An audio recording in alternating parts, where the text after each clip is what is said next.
Witam Państwa i cieszę się, że Państwo dołączyli do nas na kolejnej lekcji kosmicznej, pierwszej w semestrze zimowym.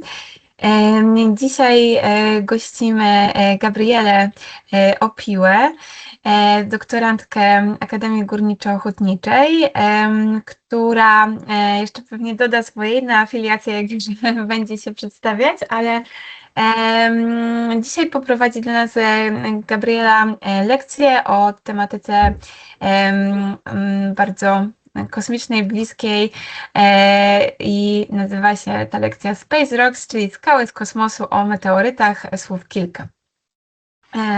Ja słowem wstępu pozwolę sobie przypomnieć Państwu, bo wiem, że z niektórymi osobami, szkołami już współpracowaliśmy wcześniej, ale też jest kilka nowych, więc Universech to jest projekt, w ramach którego realizujemy lekcje kosmiczne. Jest to Europejski Uniwersytet dla Ziemi i Ludzkości. Jest to konsorcjum składające się z 7 uczelni partnerskich. W ramach właśnie jednego projektu współpracujemy z uniwersytetami z Belgii, z Francji, z Niemiec, Szwecji, Włoch, Luksemburga.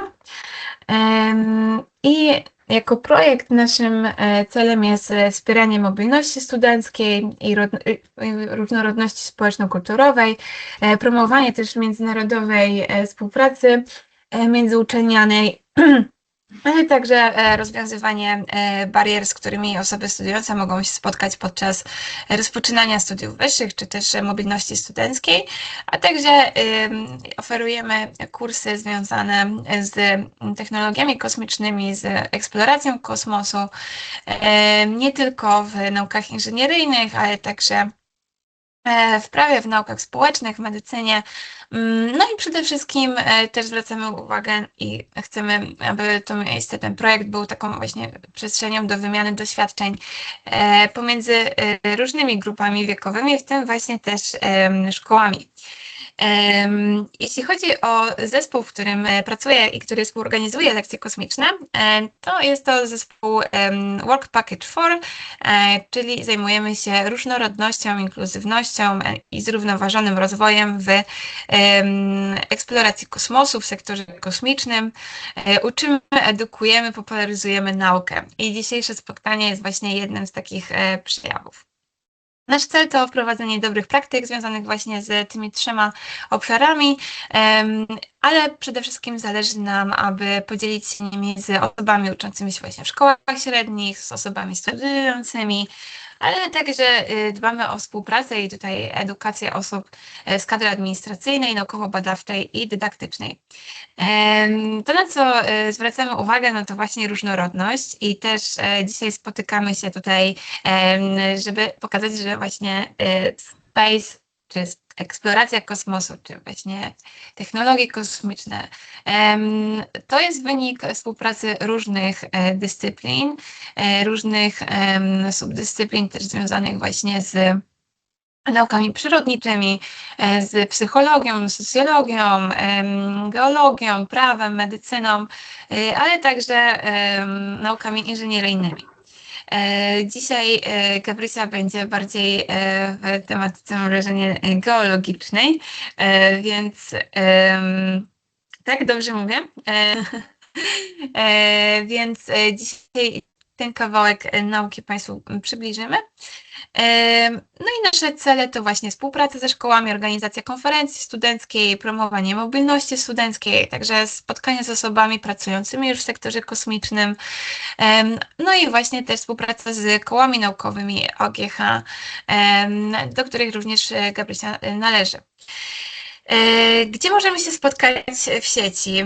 Przede wszystkim zachęcamy Państwa do śledzenia naszego kanału na YouTubie, Centrum Technologii Kosmicznych, gdzie są nagrania z kosmicznych lekcji, z webinarów, z różnych seminariów poświęconych tematyce kosmicznej na różnym poziomie zaawansowania. Zachęcam, również dzisiejsza lekcja będzie tam nagrana. Oczywiście też mamy kanały na Instagramie, na Facebooku. Można sprawdzić, skanując nasze QR-kody. I w tym momencie już nie przedłużam i dziękuję za uwagę na tym krótkim wstępie i przekazuję już głos do dzisiejszej prelegentki Gabrieli Opiły. Dzięki wielkie za to wprowadzenie. Zatem, tak jak już Kasia przedstawiła, jestem doktorantką na Akademii Górniczo-Hutniczej na Wydziale Fizyki i Informatyki Stosowanej, a skończyłam fizykę techniczną właśnie na AGH i studia licencjackie z astronomii na UJ-cie, więc te meteoryty to jest takie trochę połączenie jednej i drugiej tematyki, która mnie interesuje, która mnie fascynuje. I dzisiaj właśnie chciałabym się z Wami podzielić tą pasją.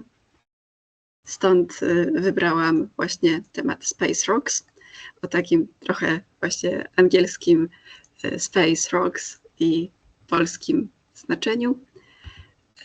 No i pierwszą rzeczą, którą tego chciałabym, żebyście wynieśli z tej lekcji, to jest coś, co założyłam, że czasami ludzi może sprawiać konfuzję, czyli czym jest meteor, czym jest meteoryt, a czym jest meteoroid. No bo jak chcemy mówić o meteorytach, no to zawsze lubię zacząć od wyjaśnienia słów, którymi się posługuję, jak o czymś opowiadam. Więc meteor to jest zjawisko świetlne, jakie powstaje, gdy meteoroid wejdzie w atmosferę i w niej odparuje. No to dobra, no to czym jest ten meteoroid w takim razie? Meteoroid to z kolei jest fragment skały, który ma potencjał, żeby stać się meteorytem, więc już widzicie, że tą definicję troszeczkę robię tak, korzystając z pozostałych pojęć. Nie chcę mówić, że rekurencyjnie, nie wiem, czy tutaj jakieś klasy informatyczne są, ale w każdym razie w kosmosie mamy nie tylko, wiadomo, gwiazdy, planety, ale też mniejsze fragmenty skał. I właśnie te mniejsze fragmenty skał, ale nie takie duże, żeby się liczyły jako planetoidy czy też asteroidy, no to w zasadzie je się określa meteoroidami.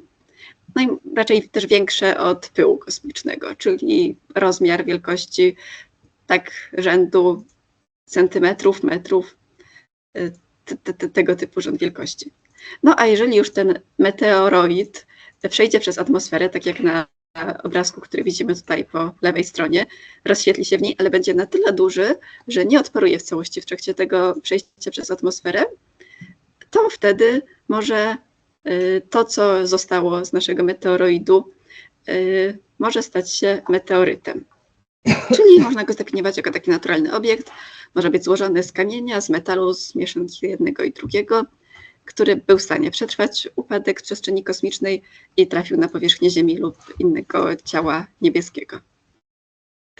No i w takim razie czego się możemy dowiedzieć dzięki badaniom tych meteorytów, bo badania meteorytów, te meteorytyka, nie meteorologia, bo to pojęcie już było zajęte, kiedy meteorytyka powstała, ponieważ właściwie meteorytami zaczęto się zajmować stosunkowo bardzo późno.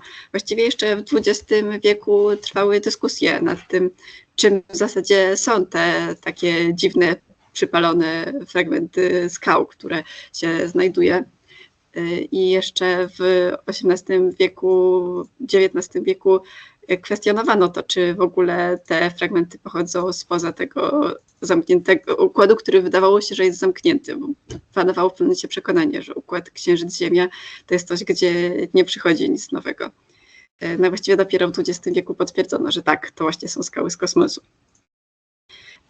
I z punktu widzenia takiego praktycznego, to meteoryty są próbkami materii pozaziemskiej, takimi, po które nie potrzebujemy wysyłać sond, nie potrzebujemy wysyłać misji kosmicznych, tylko po prostu same się u nas zjawiły, można tak powiedzieć. I na tej podstawie możemy się zajmować na przykład właśnie kosmomineralogią, można badać minerały pozaziemskie. W jakichś bardziej zaawansowanych badaniach meteoryty są też magnetyczne, więc można się dowiedzieć też, co się działo z magnetyzmem dawniej. No i to może było takie bardziej naukowe, fizyczne, geologiczne, chemiczne podejście, ale z punktu widzenia historycznego żelazo meteorytowe miało całkiem praktyczne znaczenie, ponieważ było to w zasadzie pierwsze żelazo w formie metalicznej, z jakim ludzkość miała do czynienia. Ponieważ na Ziemi żelazo występuje generalnie w formie rudy żelaza, czyli generalnie wymaga obróbki takiej w bardzo wysokich temperaturach, w odpowiednich piecach, żeby można było z tego żelaza coś sensownego skonstruować. Natomiast żelazo meteorytowe przychodzi już w formie metalicznej, więc wystarczy, nie trzeba ogrzewać go do aż tak wysokich temperatur, żeby dokonywać jego obróbki. W dodatku jest wytrzymałe i ponieważ jest wymieszane na ogół z niklem, to jest też odporne na rdzewienie. I okazuje się, że już starożytni Egipcjanie jeszcze w epoce brązu wykonali z żelaza meteorytowego sztylet, który należał do faraona Tutenchamona. Prawdopodobnie to był jeszcze prezent dla dziadka tego faraona. No i tutaj na zdjęciu widzimy ten właśnie sztylet. I to jest taki przedmiot, który udało się dość dokładnie zbadać, ponieważ był bardzo dobrze zachowany. Ale to wcale nie jest jedyny taki przedmiot pochodzący z czasów starożytnych, wykonany z takiego materiału. Jeszcze wcześniejszym sztyletem, co do którego są podejrzenia, że jest wykonany z żelaza meteorytowego, jest ten obecny tutaj po lewej u góry na obrazku, po mojej lewej.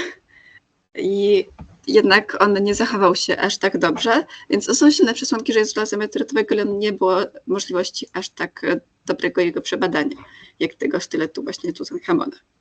No ale dobra, to można powiedzieć, że to mogą być jakieś takie ceremonialne obiekty, może niekoniecznie miały jakieś zastosowanie, ale w Meiringen, to są tereny obecne Szwajcarii, znaleziono głowicę strzały pochodzącą z późnej epoki brązu i co do niej też udało się potwierdzić, że została wykonana właśnie z żelaza meteorytowego.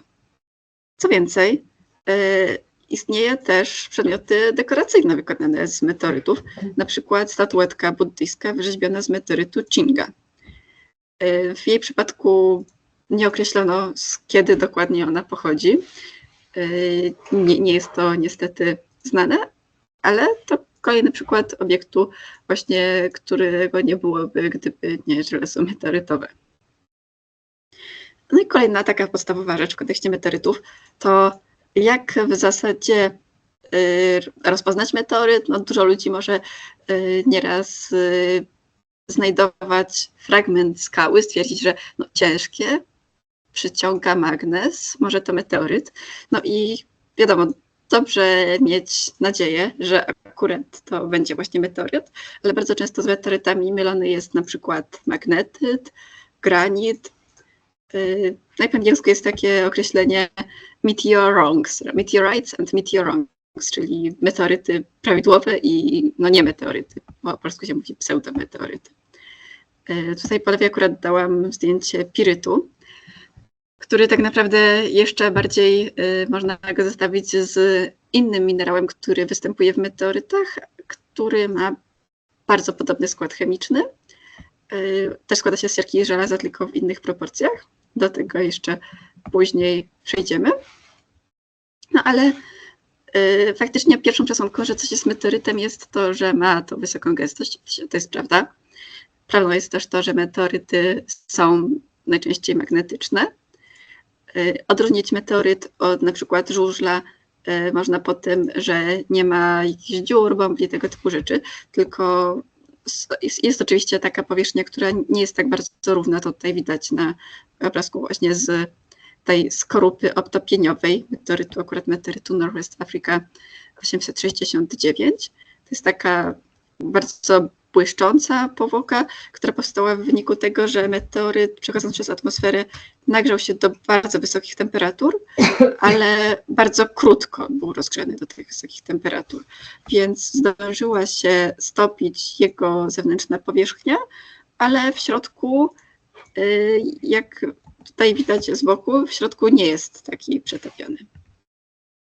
Jeśli chodzi o meteoryty żelazne, to sprawa jest trochę prostsza, ponieważ przynajmniej niektóre, bo nie wszystkie, niektóre meteoryty żelazne po przecięciu i po potraktowaniu ich takim roztworem kwasu, czyli po takim wytrawieniu, wykazują wzór, który nazywa się figurami Widmansztetena.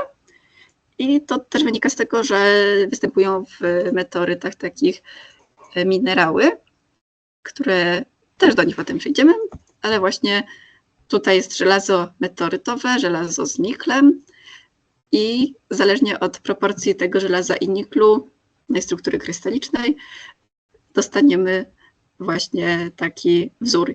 Jeden z tych minerałów po takim wytrawieniu jest ciemniejszy, drugi jest jaśniejszy. W jeszcze bardziej zaawansowanych badaniach, które pozwalają potwierdzić, czy ta skała meteorytem jest, czy nie, bada się skład izotopowy. No i tylko jedną przesłanką jest to, że znajdują się właśnie minerały generalnie, które nie są w stanie powstać na Ziemi. No i generalnie takie na przykład jak to żelazo niklowe, ono na ogół na Ziemi właśnie nie powstanie naturalnie. No i tak pokazałam już przykłady meteorytu kamiennego i meteorytu żelaznego, ponieważ no, wraz z tym, kiedy rozwija się i wzrasta wiedza na temat meteorytów, troszeczkę się też zmieniają ich klasyfikacje. Dlatego tutaj na jednym obrazku postanowiłam pokazać po prostu i tą starszą, i tą nowszą klasyfikację. To znaczy bazowo meteoryty się dzieliło na kamienne, żelazne i żelazno-kamienne. No i to w sumie brzmi w miarę logicznie.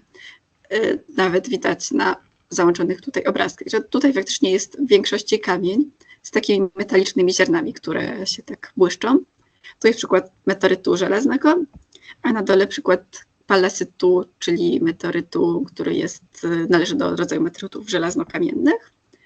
No ale później tak jak zbadano troszeczkę bardziej to, jak meteoryty się tworzą, to zdecydowano, że jednak należy je podzielić na chondryty i na achondryty.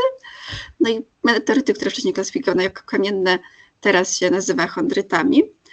I to są meteoryty, które mają coś, co się z kolei nazywa chondry.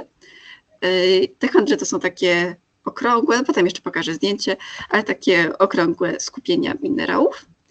A stapione meteoryty klasyfikuje się jako achondryty. No a wcześniej i chondryty uważano za podkategorię meteorytów kamiennych i po prostu uważano, że meteoryty to chondryty, to meteoryty, które mają owe chondry. No i tutaj jeszcze bardziej z bliska możemy zobaczyć właśnie meteoryt.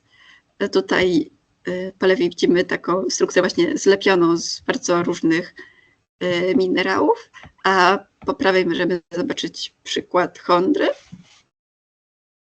No i właśnie minerału. Kiedy pokazałam figury Widmansztetena, czyli ten taki wzorek z linii ułożonych pod kątem i wspomniałam, że są w tych figurach różne minerały, to właśnie te dwa różne minerały to są przede wszystkim kamacyt i taenit. I taki podstawowy sposób rozróżnienia kamacytu od taenitu to jest po prostu procent żelaza i procent niklu. Jest jeszcze taki trzeci z tych żelazowo-niklowych minerałów, nazywa się tetrataenit i bardziej precyzyjne rozróżnienie ich to jest to, w jaki sposób są poukładane atomy w nich. To dla bardziej zainteresowanych, dlatego też mogą się częściowo zazębiać te proporcje żelaza i niklu rozpisane dla tych minerałów, no ale w tą strukturę krystalitną to najwyżej potem, nie będę w to wchodzić teraz, jakby ktoś był zainteresowany, to kamacyt, taenit, tetrataenit, o tym można albo sobie doczytać, albo może kiedyś w szkole pokontynuować na jakichś zajęciach temat struktur krystalicznych, albo może zrobić kiedyś właśnie lekcję kosmiczną, ale już typowo z krystalografią. No tutaj mamy przy okazji na zdjęciu inny meteoryt żelazny. On się nazywa Campo del Cielo. To był też zresztą bardzo duży spadek meteorytu i dużo meteorytów z tego spadku można znaleźć też na różnych giełdach, mniejszych i większych fragmentów. Tu jest taki duży fragment. No i innym bardzo ciekawym minerałem w meteorytach są oliwiny. W nich występuje magnez, krzem, tlen, żelazo. I tutaj z bliższa możemy zobaczyć meteoryt właśnie dawniej klasyfikowany jako żelazno-kamienny, czyli tym kamieniem w tym przypadku stanowią oliwiny, a żelazo, no w żelazie są one osadzone.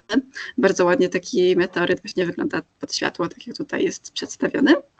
I oliwiny akurat występują nie tylko w meteorytach, ale też na Ziemi i stanowią całkiem spory procent płaszcza Ziemi. I też taki właśnie skład chemiczny ma minerał, który jest kamieniem wykorzystywanym chętnie do produkcji biżuterii, a ze względu na ładny kolor też to, że można go ładnie obrabiać. No i znowu tak wracając do czegoś, co już troszkę pokazałam, takim kolejnym minerałem, który akurat jest z kolei charakterystyczny dla meteorytów, on na Ziemi raczej występuje, ale dużo rzadziej niż szpiret, to jest troilit. I ten fragment właśnie widoczny po prawej stronie jest wykonany jest złożony z troilitu. Wokoło mamy znowu żelazo niklowe. I historia jego odkrycia była taka, że na początku właśnie Domenico Troili w meteorycie Albaretto zaobserwował taki metal, znaczy nie metal, tylko taką substancję, taki minerał. Początkowo właśnie, kiedy zbadano skład tego meteorytu, to sądzono, że to piryt, ponieważ jest siarka i żelazo, ale dopiero potem okazało się już po dokładniejszych badaniach, kiedy znaleziono proporcje, że jednak to jest inny minerał i na cześć właśnie Domenico Troili nazwano ten minerał troilitem. No tutaj widzimy na dole meteoryt Albaretto, w którym wykryto troilit. I na terenie Polski też spadła pewna ilość meteorytów. Konkretnie potwierdzonych jest 26 spadków. Może być tego więcej, bo niektóre meteoryty znaleziono naprawdę długo po ich spadku. Ogólnie meteoryty dzieli się właśnie na, w angielsku to się określa falls and finds. Na polski można byłoby to przetłumaczyć jako spadki i znajdki. Meteoryty spadki to generalnie takie, gdzie widziano meteor, widziano ten ślad świetlny utworzony, kiedy fragment skały przechodzi przez atmosferę. Natomiast finds, czyli takie znajdki, no to wtedy, kiedy na przykład meteoryt spadł parę tysięcy lat temu, nie było nikogo w okolicy, kto mógłby to zaobserwować, no ale potem ktoś chodził, albo była jakaś wyprawa, albo ktoś chodził na przykład z wykrywaczem metalu, no znalazł coś takiego, potwierdził, że to meteoryt, no ale nie widziano dokładnie trajektorii, nie widziano, jak on spadał. I właśnie taką bazą meteorytów jest to Meteoritical Bulletin Database. I widzimy tutaj mapę, gdzie poznajdowano te meteoryty. Na tej mapie w zasadzie są i spadki, i te znajdki. Najsłynniejszy z polskich meteorytów to jest oczywiście Morasko, ale 3 lata temu z kolei spadł meteoryt nazwany Antonin, więc jest to też taka świeższa sprawa. No, największy deszcz meteorytów, jaki zaobserwowano, to jest meteoryt Półtusk. No jeszcze tak na tej mapie możemy zobaczyć, że tak stosunkowo równomiernie są porozrzucane te punkty, gdzie znaleziono meteoryty. Gdyby popatrzeć na mapę w skali świata, to można zobaczyć, że więcej będzie znalezionych albo tam, gdzie są pustynie i były warunki takie, że kiedy już ta skała spadła, to się nie zniszczyła, albo w sytuacji, gdzie jest większy obszar zaludnienia, więc jeżeli było widać meteor, to potem było wiadomo, że można tam szukać meteorytów, po prostu miał kto zaobserwować, że będzie tam warto szukać. I tutaj jest fragment meteorytu Morasko. Jak widać, to jest meteoryt żelazny, czyli to jest tą nowszą klasyfikacją mówiąc achondryt. I to jest przykład meteorytu właśnie, który spadł więcej niż 4000 lat temu, może prawie 5000 lat temu. Tego dokładnie nie wiadomo. Szacuje się, że całkowita masa to jest około 1,5 tony i w zasadzie tydzień temu, można powiedzieć, że tydzień temu obchodziliśmy 110. rocznicę, kiedy znaleziono ten meteoryt. Okoliczności były takie, że akurat robiono wykopy pod umocnienia wojskowe pod Poznaniem i właśnie natrafiono na taki wielki fragment żelaza. No i akurat trafił się taki, można powiedzieć, ogarnięty tam wojskowy, który się zorientował, że warto to znalezisko przekazać naukowcom do zbadania. No i potem okazało się, potwierdzono, że to faktycznie jest meteoryt. Kolejny ciekawy meteoryt polski to Łowicz i on spadł jako deszcz meteorytów w roku 1935 na kilka wsi na południe od Łowicza. Tutaj widzimy dwa wybrane fragmenty tego meteorytu. No tutaj widzimy, że to jest meteoryt mezosideryt, czyli to oznacza, że on się klasyfikuje też do tych żelazno-kamiennych i po prawej widzimy część taką bardziej żelazną, tutaj widzimy część bardziej kamienną. W porównaniu z Morawskiem to właściwie taki maluszek, bo szacowana masa to 60 kg. Właśnie, a co do maluszka. Jeden z fragmentów meteorytu Morawsko o masie 270 mniej więcej kilogramów przez swoich właścicieli został nazwany mianem Kruszynki. Więc to, czym dany meteoryt, jest mały czy duży, to jest kwestia bardzo względna.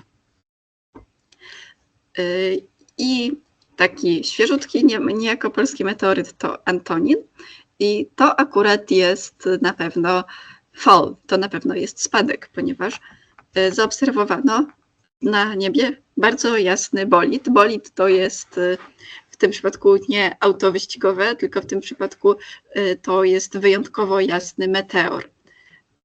Taki, który niektórzy może czasami obserwują, na przykład mniej więcej w okolicy połowy sierpnia spadają sobie meteory z roju Perseidów i czasami może być wyjątkowo jasny efekt na niebie, wyjątkowo długo się utrzymujący, taki szerszy ślad wtedy jest i to się nazywa bolid. Są nawet też tak zwane superbolidy, po prostu takie już ogniste kule wręcz na niebie lecące. No i są stacje bolidowe, które obserwują te zjawiska i są właśnie skupione na ich wykrywaniu. No i z Polski i z Czech zaobserwowano taki bolid i na tej podstawie określono tak zwaną elipsę spadku. Elipsę spadku, czyli kiedy ma się mniej więcej trajektorię, to można oszacować, gdzie mniej więcej warto robić ekspedycję poszukiwawczą. No i dzięki temu udało się znaleźć. Tutaj są zdjęcia fragmentu, który został przebadany. No i tutaj swoją drogą widzimy kolejny przykład chondry na dole, czyli tej kulistej takiej formacji okrągłej. Cofając się jeszcze nieco w czasie, bardzo masywnym meteorytem polskim był meteoryt Półtusk. Jego przelot widziano z bardzo wielu dużych miast, i z Warszawy, z Wrocławia, z Gdańska, z Królewca. Na Królewie znów to był rok 1868, więc wtedy istniał Królewiec, z Krakowa, z Lwowa. I nadal do dzisiaj robi się wyprawy poszukiwawcze, żeby znaleźć kolejne fragmenty tego meteorytu. Taka wyprawa poszukiwawcza między innymi teraz na początku listopada była organizowana. Takie rzeczy można śledzić swoją drogą na Facebooku, na fanpage'u w gabinecie astronoma. To prowadzi taki profesor, który się zajmuje badaniami meteorytów między innymi. I tutaj widać okaz odnaleziony właśnie kilka dni temu. I okazów, no niedużych tym razem. Tutaj widać dla skali zresztą taką kostkę z napisem 1 cm. I okazów, które nie są aż tak imponujących rozmiarów jak te kruszynki Morawska, znaleziono około 70 000. Znaczy, co do tej kruszynki Morawska, to oczywiście ta nazwa tam została nadana ironicznie, że taki 270 kg to taka kruszynka, ale No cóż. I jeszcze inny przykład meteorytu polskiego jest określony Tartak. I to jest jeszcze inna historia, bo człowiek, który go znalazł, podobno wcale nie zajmował się tym, żeby akurat konkretnie znaleźć meteoryt, tylko podobno to był pasjonat militariów, który chodził z wykrywaczem metali. Znowu znalazł fragment czegoś, na co ten wykrywacz reagował. Na początku myślał, że to mogą być też jakieś pozostałości właśnie militarne, ale okazało się, że jednak to jest meteoryt i jak widać na obrazku też pokazuje figury Wittmannstetena, które się pojawiają, kiedy mamy ten kamacyt i taenit. Oktaedryt, czyli co tutaj napisałam, to jest właśnie rodzaj meteorytu, który wykazuje te figury Wittmannstetena. No i właściwie takie meteoryty bada, oprócz tego, że można potraktować wykrywaczem metalu. No po pierwsze, żeby badać meteoryty, to trzeba mieć próbkę meteorytu. To można wejść w posiadanie próbki albo właśnie biorąc udział w takiej wyprawie, albo drogą kupna, albo można pożyczyć od kogoś meteoryt do zbadania. Tylko żeby pożyczyć, no to mogą być metody badania niszczące albo nieniszczące. Niestety na przykład do badań mikroskopowych metody są troszeczkę niszczące, ponieważ tutaj widzimy płytkę do obserwacji w świetle przechodzącym, wcięta z meteorytu. To jest cieniuteńka płytka, ale za to jak już się zrobi takie badania w świetle przechodzącym, jeszcze spolaryzowanym, to można zobaczyć bardzo, bardzo ładne rzeczy. I tu na przykład widzimy właśnie chondrę. Na podstawie takich badań można też określić, jakie minerały w tej chondrze mamy. A tutaj inny fragment tej cienkiej płytki, na którym z kolei chondr nie widać. To są zdjęcia w bardzo dużym powiększeniu. W dolnym rogu zdjęć mamy skalę. Tutaj na przykład możemy zobaczyć, że taka chondra ma kilkaset mikrometrów. Mikro to jest 10 do minus 6, więc no, spore powiększenie. Meteoryty można też obserwować mikroskopem geologicznym w świetle odbitym, wtedy nie potrzeba aż takiej cienkiej płytki. Jest tutaj inny przykład zdjęcia meteorytu i też widzimy tutaj te podstawowe minerały, jakie się w meteorytach pojawiają, czyli ten siarczek żelaza troilit, mamy kamacyt, czyli żelazo niklowe, no i w świetle odbitym to wygląda zupełnie inaczej niż jak pokazywałam Wam zdjęcia takie zrobione zwykłym aparatem. Kolejny sposób obserwacji to są już takie troszkę bardziej zaawansowane metody, gdzie używa się elektronów. I to znowu pozwala na osiągnięcie jeszcze większych powiększeń. Takie metody też można łączyć z metodami, które pozwalają nam zobaczyć, jakie mamy dokładnie pierwiastki. No i tutaj mamy kolejne struktury z naszego meteorytu. Można też sobie zobaczyć właśnie metodą fluorescencji, znowu rozkład pierwiastków. No to widzimy, że w tym meteorycie, to jest akurat meteoryt Northwest Africa 869, który pokazywałam na początku, meteoryt kamienny, ale jak widać w nim też żelazo jest obecne prawie wszędzie. Jak wspomniałam, jedną z charakterystycznych cech meteorytów jest ich magnetyczność. Można też zobaczyć, że nikiel już nie jest aż tak bardzo wszędzie. Jest tak, można powiedzieć, takimi wyspami obecny. Magnez z kolei, tak jak żelazo, praktycznie wszędzie. No i to się trochę pokrywa z tym, jakie właśnie minerały są obecne. No tutaj można też zobaczyć procentową zawartość minerału, na przykład w takim fragmencie, no dużo generalnie można się dowiedzieć. No i teraz powiem takie malutkie zakończenie, a potem na tak między 5 a 7 minut chciałabym wyświetlić taki quiz z Mentimetra na koniec. No a tak podsumowując, no to bardzo dużo ciekawych informacji o Układzie Słonecznym możemy poznać dzięki meteorytom. Minerały wykryte w meteorytach miewają praktyczne zastosowanie. Historia, archeologia pokazał, że ludzkość miała już korzyści z tych minerałów. No i w Polsce z ponad 20 różnych. Dziękuję Wam bardzo za uwagę. Bardzo miło mi było móc poopowiadać troszeczkę o meteorytyce. Mam nadzieję, że coś ciekawego zostało z tego w głowie, że może ktoś będzie zainteresowany, żeby sobie więcej doczytywać i o meteorytach, i o tym, jaką spełniły rolę. No i dziękuję. Do zobaczenia. Dziękuję, Gabrysia. To była bardzo angażująca też lekcja o meteorytach i cieszymy się, że podzieliłaś się z nami swoją wiedzą, swoją pracą. No, mam nadzieję, że jeszcze odwiedzisz naszą serię kosmicznych lekcji. Tymczasem bardzo dziękuję też Państwu za udział i tak jak wspominałam wcześniej, nagranie z dzisiejszego webinaru